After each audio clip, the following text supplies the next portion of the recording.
السلام علیکم ورحمۃ اللہ۔ اگر آپ چاہتے ہیں کہ آپ کے شرعی مسائل اور وظائف حل ہوتے رہیں تو آپ ہمارا چینل شرعی مسائل اور وظائف کو سبسکرائب کریں، گھنٹی کو دبا کر آل پر کلک کر دیں تاکہ آپ کے تمام شرعی مسائل اور مجرب وظائف حل ہوتے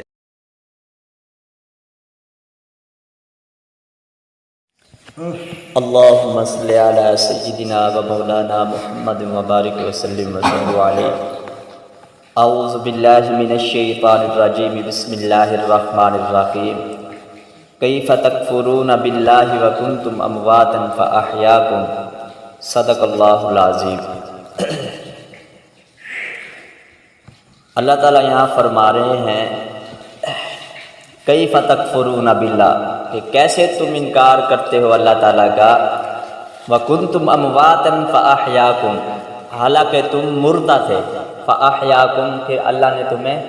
زندہ کیا۔ ہم جتنے بھی انسان ہیں مردہ تھے پہلے، تو اللہ نے ایک قطرے کے ذریعے ہمیں پیدا کیا۔ ایک قطرہ ماں کے پیٹ میں گیا اور 40 دن تک قطرہ رہتا ہے، اس کے بعد اس قطرے کا خون بنتا ہے، پھر خون سے گوشت بنتا ہے، پھر گوشت سے ہڈیاں بنتی ہیں، پھر ہڈیوں پہ وہ گوشت چڑھتا ہے۔ اس کے بعد 4 مہینے کے بعد، 4 ماہ کے بعد انسان کی شکل صورت بن جاتی ہے، اور اللہ تعالیٰ انسان کے جسم میں روح پھونک دیتے ہیں، روح ڈال دیتے ہیں۔ تو اللہ نے فرمایا تم مردہ تھے، فاحیاکم، پھر میں نے تمہیں زندہ کیا، اور زندہ کرنے کے بعد پھر اللہ نے خوراک کے لیے خوراک کا بھی پیٹ کے اندر انتظام کر دیا۔ جو ماں کا حیض والا خون ہے، اس کی جو رگ ہوتی ہے، اس کی جو نالی ہوتی ہے، اللہ نے اس کی ناف کے ساتھ لگا دی، پھر اس کے اندر ہی اس کی خوراک کا انتظام کر دیا۔ پھر یہاں اللہ تعالیٰ کی قدرت دیکھے کہ نہ کوئی کھڑکی کا انتظام، نہ کوئی دروازے کا انتظام، نہ کوئی روشن دان، اس کو خوراک بھی مل رہی ہے اور وہ موٹا بھی ہو رہا ہے، اور اس کو سردی گرمی کا بھی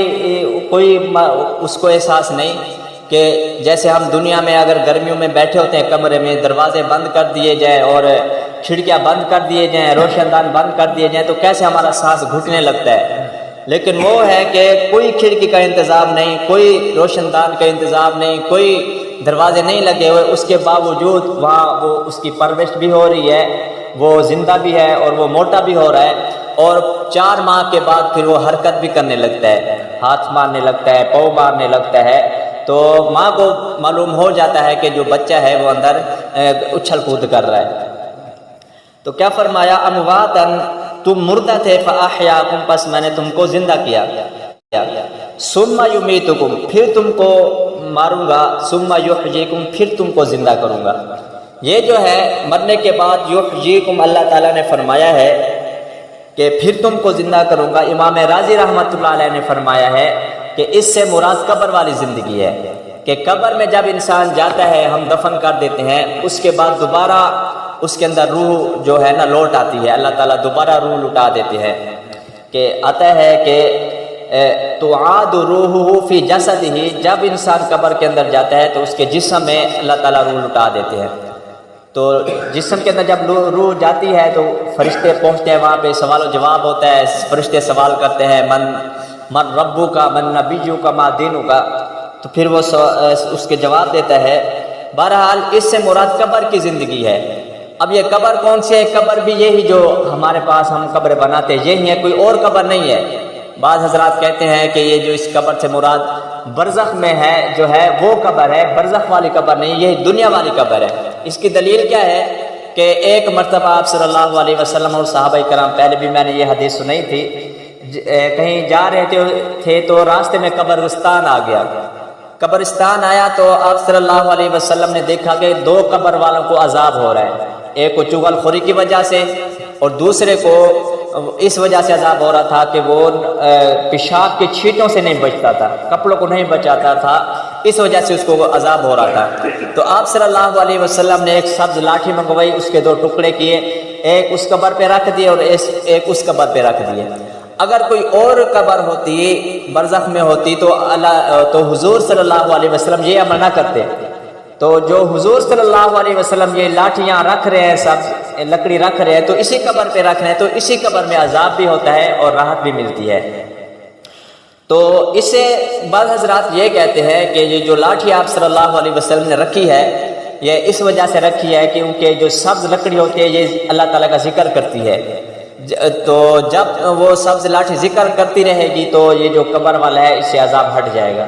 بعض حضرات یہ کہتے ہیں نہیں، اس وجہ سے رکھی ہے کہ اس وقت آپ صلی اللہ علیہ وسلم نے دعا کی تھی ان کے لیے کہ اے اللہ ان کو عذاب سے بچا، تو آپ صلی اللہ علیہ وسلم نے ایک نشانی کے طور پہ صحابہ اکرام کو بتایا کہ جب تک یہ سبز رہیں گے اس وقت تک ان کو عذاب نہیں ہوگا، جب یہ خشک ہو جائیں گی تو میری جو دعا اس کا جو اثر ہے وہ بھی ختم ہو جائے گا۔ تو یہ جو قول ہے یہ راجح ہے، کیونکہ اگر یہ سبز جو لکڑی رکھی تھی اگر اس سے ان کا عذاب ہٹتا تو بعد میں صحابہ کرام بھی یہ عمل کرتے، ان کے اوپر سبز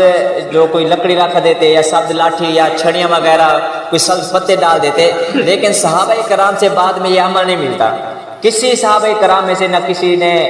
قبر کے اوپر لاٹھی رکھی ہے، نہ کوئی چھڑی رکھی ہے، نہ کوئی اس کے اوپر پھول ڈالے ہیں۔ تو اس سے معلوم ہوتا ہے کہ آپ صلی اللہ علیہ وسلم نے جو دعا کی تھی تو اس دعا کا جو اثر ہے اس کو بتانے کے لیے یہ رکھا تھا کہ جب تک یہ لاٹھیاں یہ سبز رہیں گی اس وقت تک میری دعا کا اثر رہے گا، جب یہ خشک ہو جائیں گی تو میری دعا کا اثر ختم ہو جائے گا۔ اور یہ عمل صرف حضور صلی اللہ علیہ وسلم کے ساتھ خاص تھا، تو بعد میں جو صحابہ کرام گزرے ہیں یا بعد میں جو اولیاء اللہ بعد میں زمانہ گزرا ہے کسی نے بھی یہ عمل اس طرح کا نہیں کیا، تو اس سے معلوم ہوا یہ صرف آپ صلی اللہ علیہ وسلم کے ساتھ خاص تھا، کیونکہ بعض اعمال اس طرح کے ہیں جو نبیوں کے ساتھ خاص ہوتے ہیں تو امت کو اس چیز کا کرنے کا حکم نہیں ہوتا۔ جیسے آپ صلی اللہ علیہ وسلم نے 11 شادیاں کی ہیں، یہ صرف آپ صلی اللہ علیہ وسلم کے ساتھ خاص ہے، یہ امت کو اس کی اجازت نہیں ہے، امت کے لیے صرف 4 شادیاں کا حکم ہے، اس سے زیادہ کا نہیں ہے۔ تو سبز لکڑی رکھنے کا مطلب یہ تھا کہ آپ صلی اللہ علیہ وسلم کی جو دعا ہے اس وقت تک اس اثر رہے گا اس دعا کا جب تک یہ سبز لکڑی خشک رہے گی، وگرنہ اگر سبز لکڑی ذکر کرنے کی وجہ سے ہوتی تو صحابہ کرام بعد میں قبر بنا کے اوپر درخت لگا دیتے سبز تاکہ اس کی وجہ سے عذاب نہ ہو، تو یہ عمل نہیں ہوا۔ تو کیا فرمایا کہ ثم یمیتکم، پھر تم کو مارے گا، ثم یحییکم، پھر تم کو زندہ کرے گا، اس سے مراد قبر والی زندگی ہے۔ ثم الیہ ترجعون، پھر تم اس کی طرف لٹائے جاؤ گے، اس سے مراد جب قیامت قائم ہوگی، قیامت کے دن جب سارے انسان اللہ تعالیٰ کی طرف جائیں گے، اس سے مراد یہ ہے۔ آگے فرمایا هو الذی خلق لکم ما فی